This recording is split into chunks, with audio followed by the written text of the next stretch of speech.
de nosotros, niña mía, te has marchado hacia la eternidad.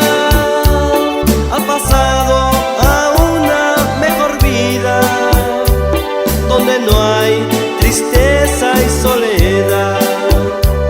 El recuerdo de esa tarde de septiembre es muy triste y nos hace sufrir, cuando con tan solo 15 años Dios decía que tenías que partir.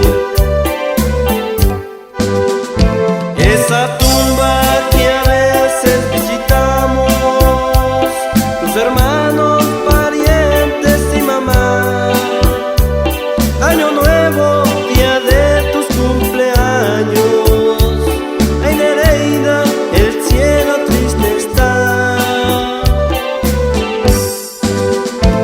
Esa tumba que a veces visitamos, tus hermanos, parientes y mamá, año nuevo, día de tus cumpleaños, ay Nereida, el cielo triste está.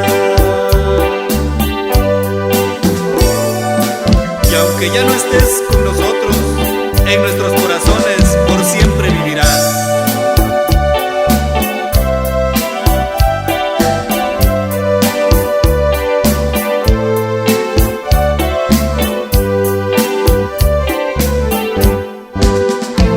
Esa tumba que a veces visitamos, tus hermanos,